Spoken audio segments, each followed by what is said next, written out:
It's Tuesday, December 10th, 2019. This is the Pro and Con Show. I'm your host. Come on. Michael James. Welcome to the show. All right. So, again, better citizens, right? So, got to ferret out the truth these days. Focus on the who, the what, the where, and the when. And look at multiple streams of information to try to garner hopefully the average of what you're receiving is something close to the truth. Just like when you wade into a room full of kids that have been fighting and they all are in denial of them doing any wrongdoing and everyone else did something wrong. Well, the average of what they tell you is probably fairly close to the truth. Now, today's show I'm calling EOD.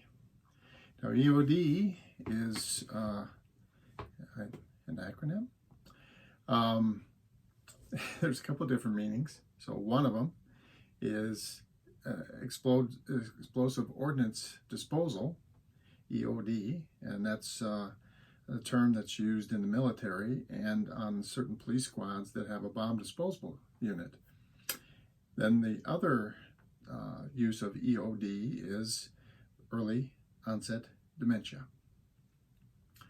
Now, I'm going to talk a little bit about some of the most recent news, and so let's just kind of hit through those things, and then I'll talk a little bit about EOD. So on Friday, December 6th, Mr. Trump was at the White House, and he was having a meeting of some kind. Anyway, there was reporters there, so he did part of it was kind of a press conference, as he has a tendency to do. And suddenly, Mr. Trump started to ramble about water and faucets and toilets and too much water and rain. And it was an amazing, whatever it was, 10, 12 minutes where the President of the United States just kind of rambled about water dripping from shower heads quietly and having to flush the toilet 15 times instead of one, and that using a lot more water than if they had just flushed the toilet once. And this is all, and somewhere in all this was supposed to be something about choice of design around faucets and toilets. And so he said the EPA is going to dig into silent drops of water and flushing toilets 15 times at the president's suggestion. That was on Friday, December 6th. Now, also on Friday, on Monday, so yesterday, Monday, December 9th, the Inspector General, the Office of the Inspector General inside the Department of Justice, so the Office of the Inspector General, was told to go look into the Russian probe and the beginning of the Russian probe and see why, if that was fair, because Mr. Trump is absolutely enamored with this idea that the whole thing, the whole Mueller probe and all that stuff was all started because there was a whole bunch of angry Democrats, Trump haters, that gathered together in a smoke-filled, dimly lit room and decided they were going to investigate him. So there is at justice.gov the report itself. I encourage you to go read this. And the reason why I encourage you to go read this is because if you read it, you will find out that the fellow that did this spent months, again, interviewed 100 witnesses, 170 different interviews, hundreds of thousands of documents reviewed, and in the end concluded that there was no bias whatsoever in the beginning of this investigation. And in fact, that the investigation followed normal FBI protocols as far as what would have been investigated given the information that they had received. Okay? But you have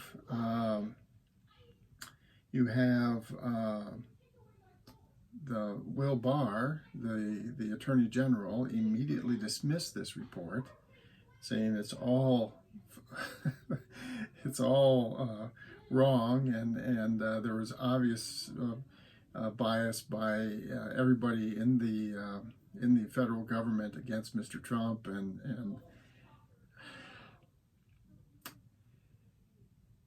Mr. Trump, of course, vehemently believes this. Okay? And so then in the news today is the Democrats have decided they've written up 2 articles of impeachment for Mr. Trump. There were feelings, and in fact, the press secretary for Mr. Trump said, "Oh, we were expecting 5 or 6 articles of impeachment."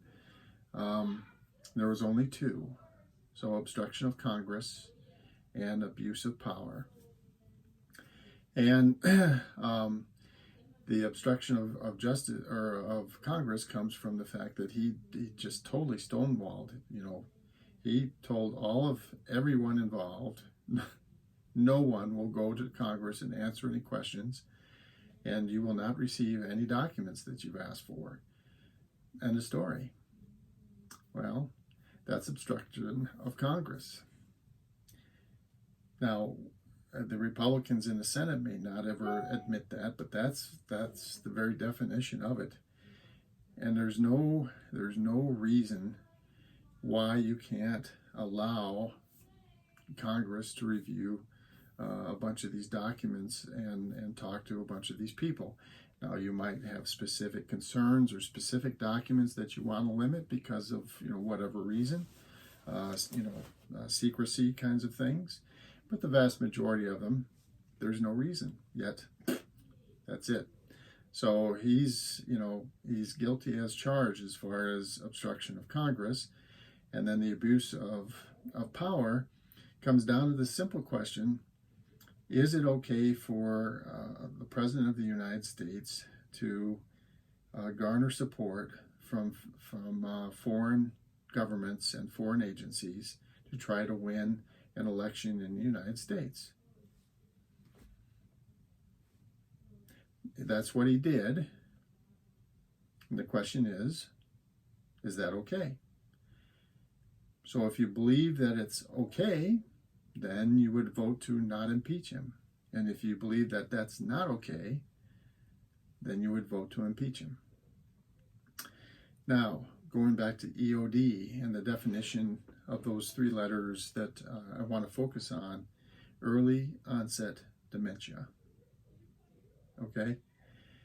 So I've told you in the past, and I'm sure in future shows, I will tell you again, Mr. Trump suffers from early onset dementia. He's headed down that tunnel. Okay? There's no going back. There's no possibility of reprieve, at least with modern medicine as it stands today. Now, there could be some breakthrough in the future, but at the moment, Mr. Trump is headed down the tunnel of early onset dementia. And the proof?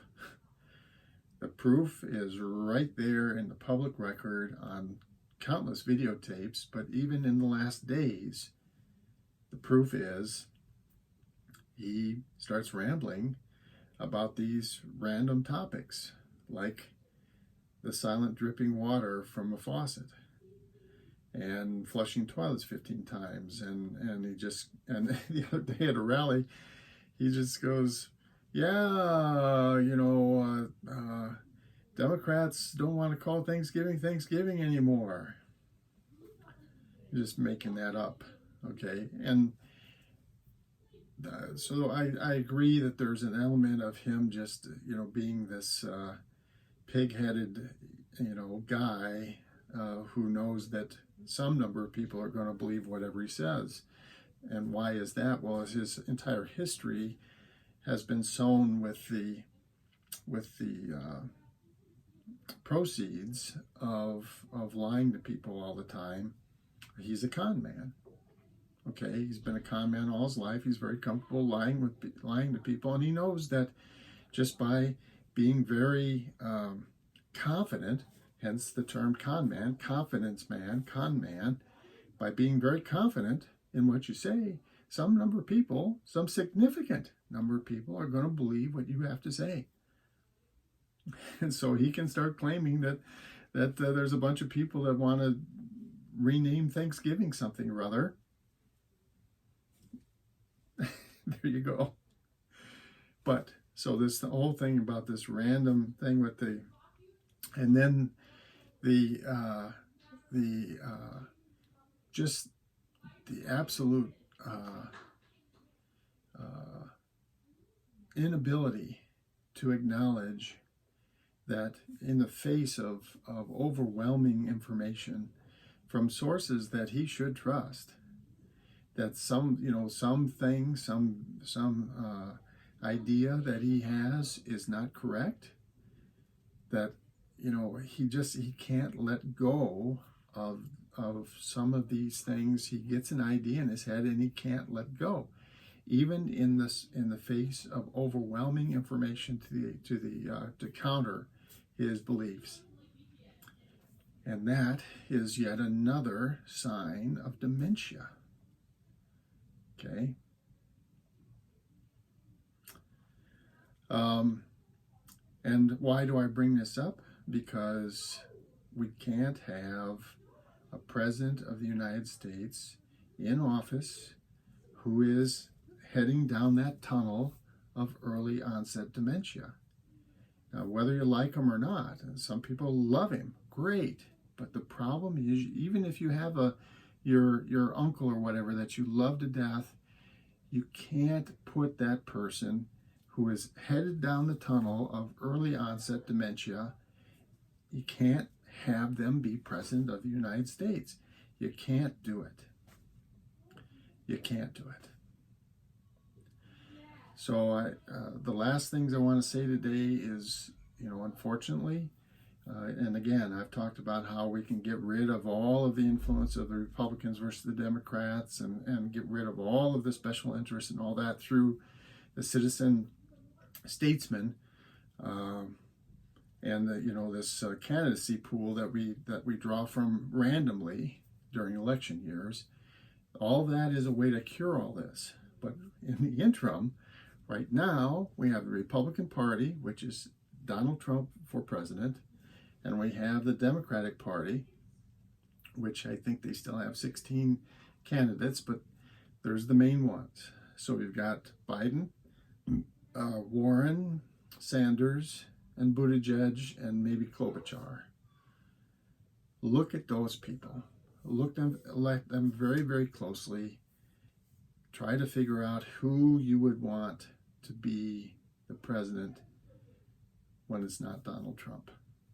Because, again, regardless of how much you love him to death, you can't put a guy in the office for another 4 years that's headed down the tunnel of early onset dementia. All right, for Tuesday, December 10th, 2019, I'm Michael James Ott. This is the Pro and Con Show. Thanks for watching. There'll be another show shortly. Until then, bye for now.